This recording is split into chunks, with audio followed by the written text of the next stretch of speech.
कि किस तारीख को हुई थी, क्या कुछ हुआ था, बता पाएंगे आप? 11 तारीख को हुई थी मैम। 11 तारीख को 3-3:30 बजे के लगभग बुलाया था मुझे, फ़ोन आया था 2:30-3 बजे के बीच में फ़ोन आया था। उसके बाद में बोला कि मुझे यहाँ पर आ जाओ, अर्जेंट काम है। फ़ोन पे क्या बोला था? यहाँ आना है, अर्जेंट काम है और जॉब की कोई बात थी तो वो हो जाएगा काम, आप आ जाओ और जितनी जल्दी आ सकते हो आ जाओ आप। मैं पूछा भी था कि क्या काम है, मैं आ जाती हूँ आधे घंटे में, 1 घंटे में, अर्जेंट फ़ोन पे बता दो मुझे। नहीं, आप आ जाओ। उसके बाद में फिर 5 बजे समथिंग मैं यहाँ से गई, निकली थी, वहाँ पर पहुँची थी, साढ़े 4 बजे समथिंग निकली थी। उसके बाद में 5 बजे पहुँच गई थी। तो मैं वहाँ पर बैठ गई। मैं बैठने के बाद में उनका वेट करो, आप थोड़ी देर से इंतज़ार करो, फिर हम आपसे बात करते हैं। तो मैं वहीं पर बाहर बैठ के इंतज़ार करने लग गई। उसके बाद गई थी आप, सरकारी आवास या कोई और जगह? नहीं, सिविल लाइन्स बंगला है वो।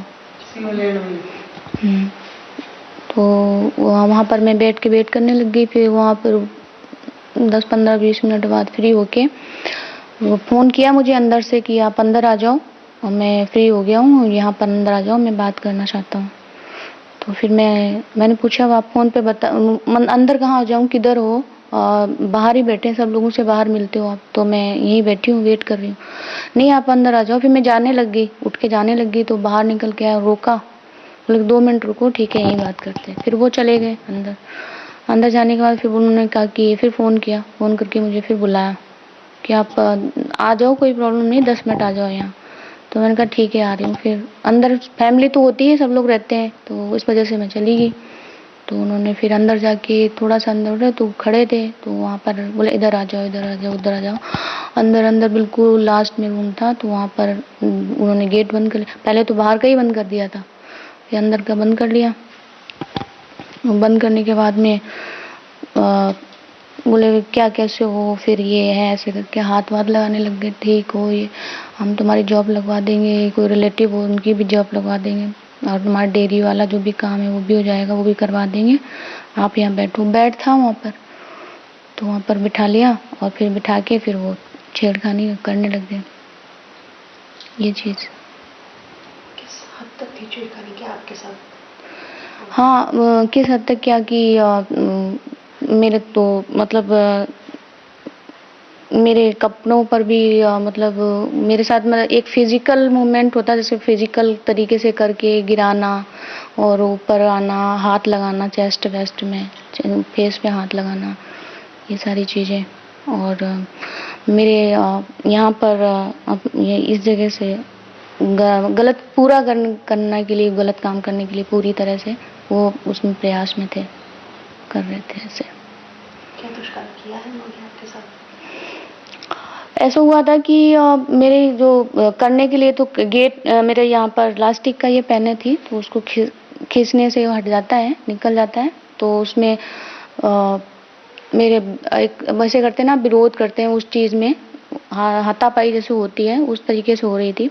तो उनका जो मतलब मुझे यहाँ पर टच, ऊपर यहाँ पर टच कर रहा था, तो उन्होंने कहा कोशिश कर रहे थे कि पूरी तरीके से ऐसे हम कर लें, लेकिन वो मेरे कपड़ों पर भी उनका जो भी था गंदा पानी वगैरह सारा गिर गया। उसके बाद में फिर मैं छोड़ दिया मुझे ऐसे।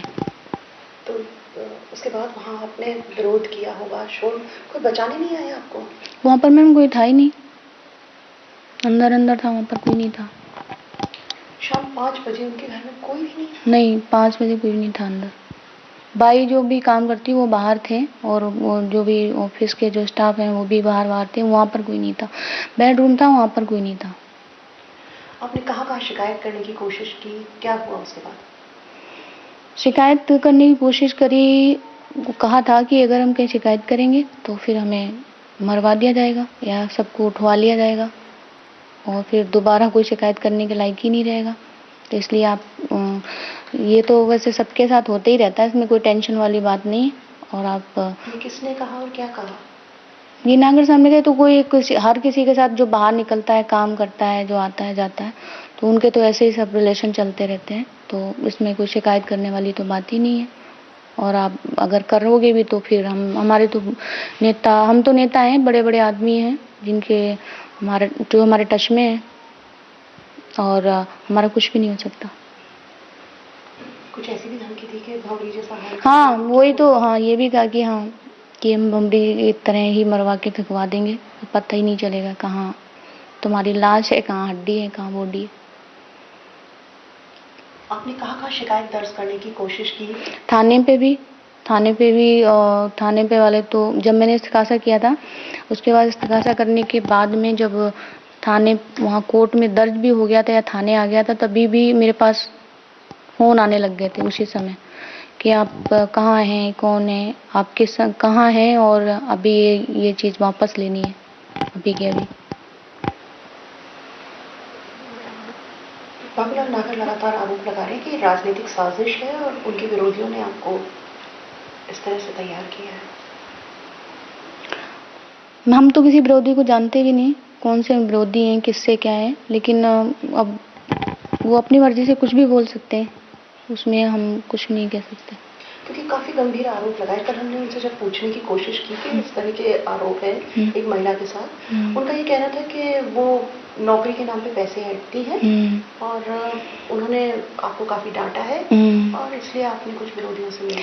अगर ऐसा कुछ भी होता तो उनको पहले ही कुछ स्टेप उठाने चाहिए थे। अगर ऐसा कोई बात थी या कुछ भी था, हम तो वहाँ पर गए नहीं थे, हमें तो खुद फ़ोन करके बुलाया था और फिर हम वहाँ से भी वापस आ रहे थे, बाहर से भी वापस आ रहे थे, फिर अंदर से भी फ़ोन करके बुलाया, तो फिर उसके बाद भी फ़ोन करके बुलाया, तो मुझे नहीं लगता कि भाई वो जो बोल रहे हैं सही बोल रहे हैं।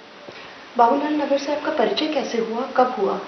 मेरा तो वैसे डेयरी के मैटर में ही हुआ था, कोई डेयरी अलॉट करवानी थी उस वजह से, और फिर एक एडमिशन भी हुआ था, करवाया था बच्ची का 2-3 महीने पहले, और छोटी बच्ची का एडमिशन हुआ था तो उन्होंने ईज़िली करवा दिया और कहा कि मुझे फ़ोन करके बोला हमने करवा दिया, तो मैंने थैंक्स। उसके बाद में मेरी कोई बात नहीं हुई। उसके बाद में 11 तारीख को फ़ोन आया, आप आ जाओ ऐसे। क्या आप राजनीति से भी जुड़ी हुई हैं? राजनीति से नहीं। बाबूलाल नागर ये कह रहे हैं कि आप चुनाव में टिकट भी मांग रही थी और आप राजनीति से जुड़ी हुई हैं। किसी भी रीज़न से बोल रहे होंगे, मुझे नहीं पता मैम, मैं कोई राजनीति से ना जुड़ी हूँ और ना मुझे कोई इंटरेस्ट है राजनीति में।